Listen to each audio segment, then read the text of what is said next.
Dikit.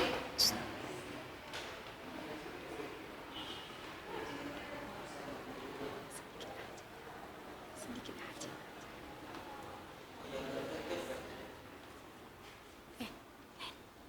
Ini Bu, coba baca sampai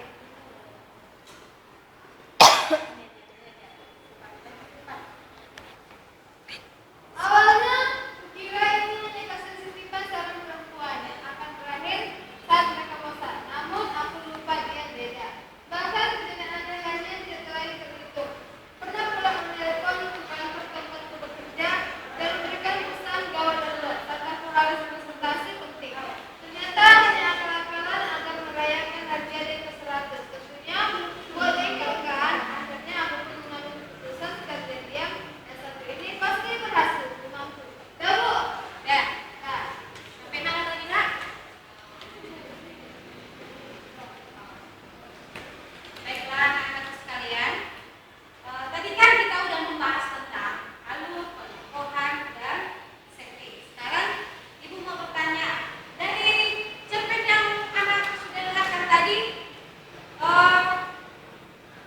pentokohan dari cerpen tersebut siapa saja dan bagaimana pentokohannya? Siapa yang tahu? Ada si Dian tuh. Si Dian, siapa lagi? Arman, Dedi, apa lagi? Tahu mana sebenarnya apanya? Bacanya. Cepat-cepat ya bacanya. Siapa kita sudah dengarkan? Iya, mungkin kau ada yang tak dengarkan ya. Sekali lagi kalau ada cerpen nanti dengarkan yang baik ya. Juga Diskriminasi. bagaimana alur dari jalan cerita tersebut? Coba ketik. Alurnya kan Bu, maju, mundur lagi, maju, mundur, maju mundur gitu Bu. Pada saat yang seperti mana yang alur maju dan alur mundur pada cerita tersebut? Siapa yang tahu? Itu kan Bu katanya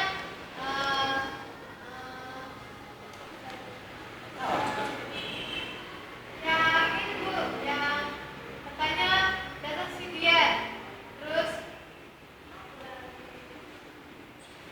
titik yes. Tapi tak tahu siapa?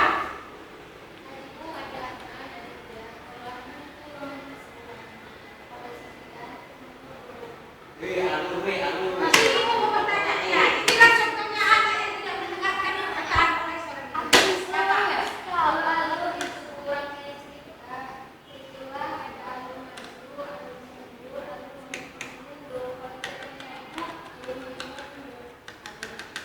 Maksudnya Ibu di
kirinya ini. Pencet mana? Yang mana? Pencet mana? Enggak, pencet mana? Ya, udah nanti dipotong.